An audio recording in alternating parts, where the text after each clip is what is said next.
दुःख सारी विसरून जाओ, सुख देवाच्या चरणी वाहो. स्वप्ने उरलेली नव्या या वर्षी नव्या नजरेने नव्याने पाहो. सर्वांना नववर्षाच्या हार्दिक शुभेच्छा. शुभेच्छुक माननीय BS पाटील साहेब, अध्यक्ष राधानगरी तालुका कॉन्ट्रॅक्टर असोसिएशन, कार्याध्यक्ष कोल्हापूर जिल्हा ठेकेदार महासंघ, माननीय लता बळवंत पाटील, माजी उपसरपंच, ग्रामपंचायत चंद्रे, तालुका राधानगरी, जिल्हा कोल्हापूर.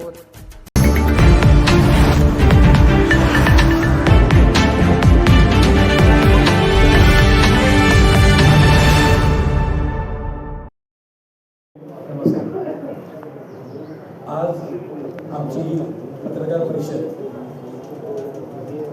आज गेले कित्येक दिवसांपासून महानगरपालिकेची निवडणूक जी लागलेली आहे त्याप्रमाणे त्या पार्श्वभूमीवर त्या धर्तीवर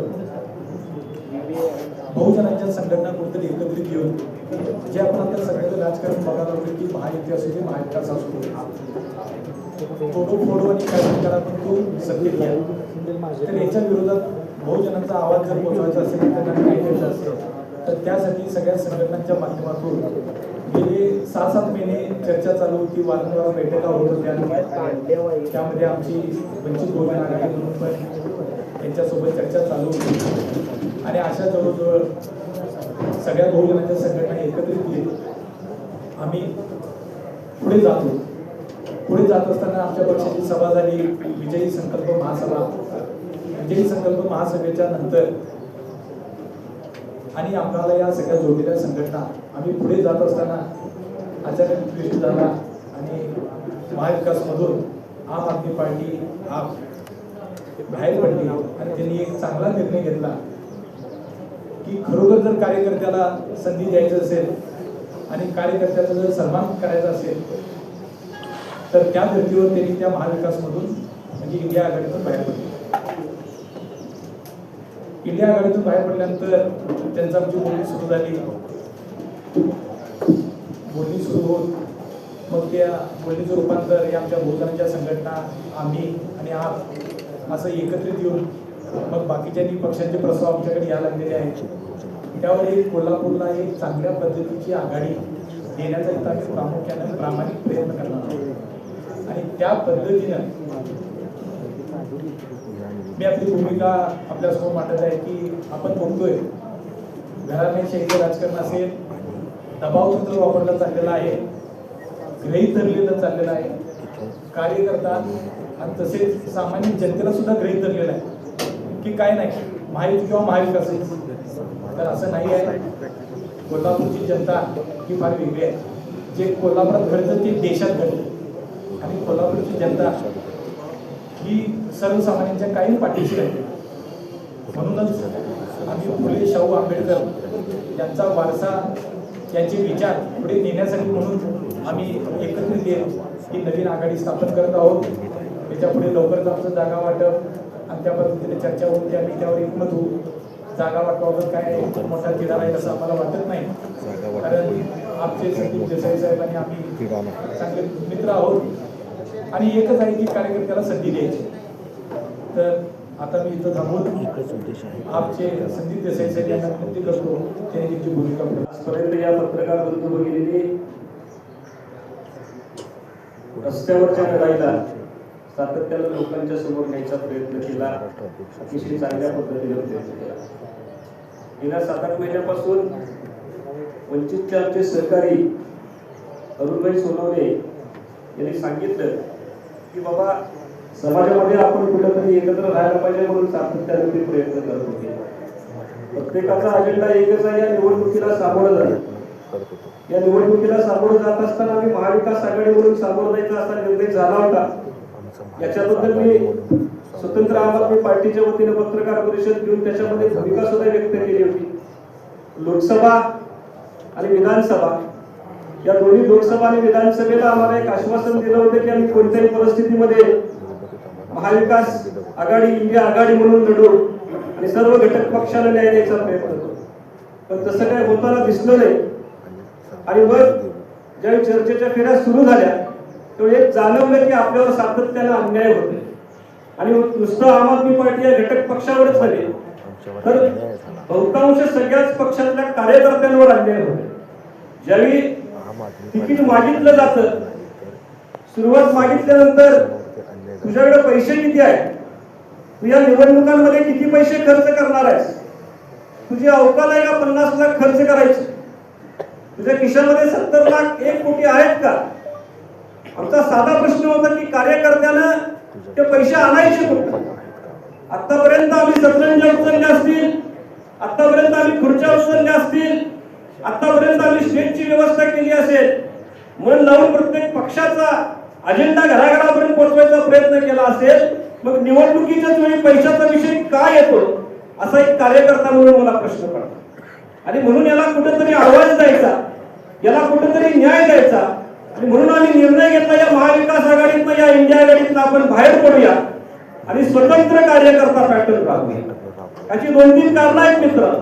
पण आता जर तुम्ही बघितलं, पत्रकार बंधूंच्या माध्यमातून मला समजलं की एकाच घरामध्ये 2-2 तिकीट देणार आहेत. खासदारांच्या मुलाला तिकीट द्यायचा प्रयत्न चालू आहे, आमदारांच्या मुलाला तिकीट द्यायचा प्रयत्न चालू आहे. त्यांच्या घरामध्ये महापौर कोण होतं अशा लोकांच्या घरातल्या तिकीट द्यायचा प्रयत्न चालू आहे. अरे मग सर्वसामान्य कार्यकर्त्याने करायचं काय? का नुसती तुमची धुणी व्हायची, नुसती भांडी घासायची का? हा प्रश्न कोल्हापुरातल्या सगळ्याच कार्यकर्त्यांना पडला. आणि म्हणून आम्ही ठरवलं की कार्यकर्ता पॅटर्न आपण राबवायलाच पाहिजे कोल्हापूरला. नसेल तर मग काय होणार, तर कार्यकर्ता या कोल्हापुरातला टिकणार नाही. आणि ज्यावेळी आम्ही इंडिया आघाडीतनं बाहेर पडलो ते आमच्या लक्षात आलं की आपल्या बरोबरच आपल्या साथीदारांची सुद्धा एक फौज आहे. आणि म्हणून आम्ही अरुणबाईंना कॉन्टॅक्ट केला की बाबा आम्ही इंडिया आघाडीतनं बाहेर पडतोय, तुमची भूमिका काय आहे. ते म्हटले स्वागत आहे, कारण एक आहे तो कष्टकऱ्यांचं प्रतीक आहे आणि एक आहे ते सुशिक्षितांचं प्रतीक आहे. कष्टकऱ्यांचं आणि सुशिक्षितांचं प्रतीक जर एकत्र आलं तर कोल्हापूरच्या विकासाचा चेहरा बदलायला वेळ लागणार नाही मित्रांनो. कारण वास्तव आहे, त्यांच्या घरामध्ये 2-2 पद आहेत, आमदारकी आहे, खासदारकी आहे, महापौर पद आहे, स्थायी समिती आहे, नगरविकास आहे. अशी कुठलीही व्यक्ती या कोल्हापूरचा विकास करू शकत नाही असं आमचं ठाम मत आहे. आणि जर विकास करायचा असता तर अजूनही रस्त्यावरच्या टक्केवारी मधला जो काही भेदभाव आहे, एखादा कॉन्ट्रॅक्टर आला महानगरपालिकेच्या दारात जाऊन त्यानं सांगितलं की या अधिकाऱ्यांचा रेट कार्ड आहे, कुठल्या आमदाराने विधान परिषदेमध्ये विचारलं सांगा मला, कुठल्या खासदारांना हा प्रश्न तारांकित केला होता, कुठे याच्यावर चौकशी समिती नेमली होती. म्हणजे जर तुम्ही त्याला सामील असाल तर तुम्ही कोल्हापूरचा विकास करू शकत नाही. आणि मग कोल्हापूरचा जर विकास आपल्याला करायचा असेल तर कार्यकर्ताच करू शकतो. कारण तळमळीनं आतापर्यंत त्याने काम केले आणि ही जी काहीतरी तळमळ आहे ती कुठेतरी आपल्याला कार्यकर्ता पॅटर्नच्या माध्यमातून आपण बाहेर काढायला पाहिजे, कुठेतरी त्याला न्याय द्यायला पाहिजे. म्हणून आम्ही ठरवलं की आम आदमी पार्टी, वंचित बहुजन आघाडी, त्याचबरोबर बसपा असेल, BRSP असेल, तसेच या पुणे शाहू फुले आंबेडकरांना मानणाऱ्या चळवळीतले काही पक्ष संघटना असेल, या सगळ्यांनी एकत्र ठरवलं या घराणेशाहीच्या विरोधात, या टक्केवारीच्या विरोधात आपण वंचित बहुजन आघाडीची एक स्वतंत्र पार्टी, स्वतंत्र आघाडी तयार करायची. आणि या आघाडीमध्ये घटक पक्षांना सामावून घेऊन कार्यकर्ता पॅटर्न कोल्हापूर महानगरपालिकेमध्ये राबवायचा, अशा पद्धतीची घोषणा आज आम्ही या पत्रकार परिषदेमधून मित्रांनो करत आहोत. मला तुमच्या सगळ्यांना आवाहन करायचं आहे, एका बाजूला प्रस्थापित आहे पण याला कुठेतरी धरून चालायला पाहिजे. एका बाजूला कसलेले पैलवान दिसत असतील तर ते पोकळे करत त्यांच्या मनात कार्यकर्ता नाही. आज त्यांना बोलवायचं म्हणलं तर 200-300 रुपये पगार देऊन माणसं त्यांना बोलवायला लागतात. आणि म्हणून आम्हाला तुमच्याद्वारे या सगळ्या मतदारांना आवाहन करायचं आहे, तुमच्यापैकी काही डॉक्टर असतील, तुमच्यापैकी काही इंजिनियर असतील, तुमच्यापैकी काही कलावंत असतील, काही झाडू कामगार असतील, काही रिक्षा चालक असतील, जे त्या भूमिकेला न्याय देऊ शकतील अशा सगळ्या लोकांनी आमच्या आघाडीकडे तिकीट मागावं. आम्ही त्यांच्या उमेदवारासाठी 1 रुपया सुद्धा घेणार नाही, उलट पदरचा खर्च करून आम्ही त्यांना निवडून आणायचा प्रयत्न करू. आणि ही बातमी तुम्ही सगळ्या आपल्या वृत्तपत्रातनं, आपल्या युट्यूबच्या चॅनेलमधनं तुम्ही मतदारांपर्यंत पोहोचवा, सुशिक्षित लोकांच्या पर्यंत पोहोचवा आणि जास्तीत जास्त उमेदवार या आघाडीकडे येतील अशा. कारण हे कोल्हापूर टिकवायचं आहे आपल्याला, ही टक्केवारीची कीड संपवायची आहे.